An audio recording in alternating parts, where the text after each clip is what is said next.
നിങ്ങൾ തുണിക്കച്ചവടമാണ് പരിപാടി. പാവം പിടിച്ച അനാഥരുടെ പേരിൽ ചാരിറ്റബിൾ പരിപാടി ഉണ്ടാക്കിയിട്ട് വിൽക്കുകയാണ്, തുണി വിൽക്കുകയാണ് പരിപാടി കേട്ടോ. തുണി പ്രോസസ്സ് ചെയ്ത് ഈ തുണി എവിടെയൊക്കെ കൊണ്ടുവന്ന് കൃത്യമായിട്ട് എനിക്കറിയാം. ലോഡ് കണക്കിന് തുണി കൊണ്ടുപോവുക, അത് കൊണ്ടുകൊടുത്ത് വിറ്റ് അത് ബാംഗ്ലൂരിലും പലയിടത്തും കൊടുത്ത് ഇവിടെ തിരിച്ച് കൊണ്ടുവന്ന് കച്ചവടമൊക്കെയാണ് നിങ്ങളുടെ ജോലി. സ്നേഹത്തണൽ നിന്ന് വയനാട്ടിൽ നിന്നൊക്കെ പല രീതിയിൽ ഇടാം, ഒരു പ്രശ്നമില്ല, ആർക്ക് വേണമെങ്കിലും ഇടാം. ഇങ്ങനെ അനാഥരെ വിറ്റ് കാശാക്കരുത്. കഴിഞ്ഞ ആഴ്ച ഞങ്ങൾ അപ്പുറത്ത് നിന്ന് ഒരു ലോഡ് സാധനം കൊണ്ടുവന്നേ, ഇത് അപ്പുറത്തുനിന്ന് ഇത് കൊണ്ടുപോയി നിങ്ങൾ എന്താ ചെയ്യുന്നതെന്ന് എനിക്കറിയാം. ഇത് പല രീതിയിൽ സോർട്ട് ചെയ്യും. സാരി നൈറ്റി തുണികളിങ്ങനെ സോർട്ട് ചെയ്തിട്ട് ഇതിനെ കൊണ്ടെടുത്ത് വിറ്റ് ഒരു പെയിൻറ്റൊക്കെ അടിച്ച് മുക്കി തിരിച്ചുകൊണ്ടുവന്ന് വിറ്റ് പൈസ മേടിക്കുന്ന പരിപാടി ഞങ്ങളുടെ കയ്യിൽ ചെയ്യുന്നത്. സ്നേഹത്തണല്ലോ, പാവം പിടിച്ച പേരിൽ ഈ തരത്തിത്തരം കൊണ്ട് നടക്കരുത് കേട്ടോ. അനാഥരുടെ പേരിലല്ല. ഇത്തരത്തിലൊരു വാഹനം എവിടെയെങ്കിലും കണ്ടാൽ ഈ കാറിൽ നടന്നാണ് ഈ തുണിയുടെ പേരിൽ സ്നേഹത്തണൽ എന്ന പേരിൽ ചാരിറ്റി തട്ടിപ്പെടുന്ന ഒരു വാഹനത്തിൻ്റെ നമ്പറാണത്. ഗ്രാമാന്തരങ്ങളിൽ പല വീടുകളിൽ കയറി നടന്ന് അനാഥ കേന്ദ്രങ്ങളിലേക്കാണെന്ന് പറഞ്ഞിട്ട് തുണി കളക്ട് ചെയ്തിട്ട് ഇത് കൊണ്ടുചെന്ന് സോർട്ട് ചെയ്ത് ബാംഗ്ലൂരിലേക്ക് കയറ്റി അയച്ച് തിരിച്ചു കൊണ്ടുവന്ന് പ്രോസസ്സ് ചെയ്ത് വിൽക്കുന്നൊരു വാഹനമാണിത്. ഗ്രാമപ്രദേശങ്ങളിൽ മുഴുവൻ തട്ടിപ്പ് നടത്താണ് ഈ ഇത്തരത്തിലുള്ളൊരു കാറിൽ കയറി ഇറങ്ങിയാണ്. സ്നേഹത്തണൽ എന്ന പേരിലാണ് വയനാട്ടിലെ ഒരു സ്ഥാപനത്തിൻ്റെ പേരിൽ ഇത്തരത്തിലൊരു വാഹനത്തിൽ നടന്ന് ഗ്രാമങ്ങളിൽ തുണികൾ കളക്ട് ചെയ്തിട്ട് ഇത് കൊണ്ടു നടന്ന് പല പ്രദേശങ്ങളിൽ പ്രോസസ്സിംഗ് സെൻ്റർ ഉണ്ട്. ആ പ്രോസസ്സിംഗ് സെൻ്റർ വഴി ഇതിനെ സോർട്ട് ചെയ്ത് പല രൂപങ്ങളിൽ കയറ്റി അയച്ച് തിരിച്ച് റീപ്രോസസ്സിങ്ങിലൂടെ തിരിച്ച് നമുക്ക് തന്നെ കൊണ്ട് തുണി വിൽക്കുന്ന ഒരു തുണി മാഫിയ ആൾക്കാരുടെ വാഹനമാണിത്.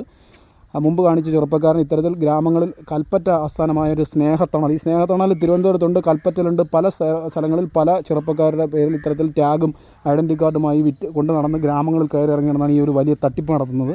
ഇത് മുൻപ് ഈ പ്രദേശങ്ങളിലൊക്കെ ഉണ്ടായിരുന്നു. ഇടയ്ക്ക് കാലത്ത് വാർത്ത വന്നതോടെ ഇത് സജീവമല്ലാതിരുന്ന സ്നേഹത്തണൽ എന്ന പേരിലുള്ള ചാരിറ്റി തട്ടിപ്പിൻ്റെ സംഘടന ഇപ്പോൾ വീണ്ടും സജീവമായി ഗ്രാമങ്ങളിൽ വരികയാണ്.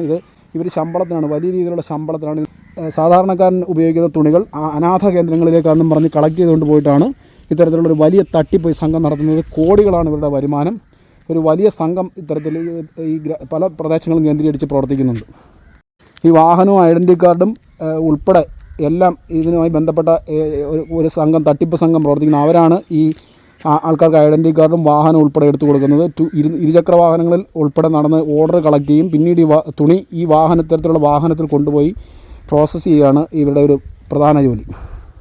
അപ്പോൾ എല്ലാവരും ശ്രദ്ധിക്കുക. ഇതാണ് ഈ വാഹനത്തിൻ്റെ നമ്പർ. അതുപോലെ സ്നേഹത്തണൽ എന്ന പേരിൽ തുണി കളക്ട് ചെയ്യാൻ വരുന്നവർക്ക് ഒരു തുണികളും കൊടുക്കാതിരിക്കുക. അനാഥാലയങ്ങളിലുണ്ടെങ്കിൽ അവിടെ നേരിട്ട് നിങ്ങൾ കൊണ്ടു കൊടുക്കുക. അല്ലെങ്കിൽ ഇത്തരത്തിൽ തുണി കളക്ട് ചെയ്യുന്ന കേന്ദ്രങ്ങളുണ്ട്. അല്ലാതെ ഇവരിൽ കൊടുത്ത് ഈ തുണി വ്യവസായത്തിനും ഈ വലിയ തട്ടിപ്പിനും കോടികളുടെ വരുമാനത്തിനും നമ്മൾ വശംവദരാവാതിരിക്കുക. ഈ അനാഥാലയങ്ങൾ നേരിട്ട് കൊണ്ടു കൊടുക്കാൻ, ഇവിടെ തുണി കൊടുക്കാനൊക്കെ സംവിധാനങ്ങളുണ്ട്. നിങ്ങളുടെ ഒരു മൂന്നാമസ്ഥ അതിനകത്ത് വേണ്ട. കാരണം ഒരു ലോഡ് സാധനം കൊണ്ടുപോയി 3 ദിവസം അടുത്ത ലോഡ് വീണ്ടും ഇത്രത്തോളം എവിടെ സ്നേഹാലയത്തിലാണ് ഇരിക്കുന്നത്? ഒരു കാറ് കറച്ച് തുണി കൊണ്ടുപോയിട്ട്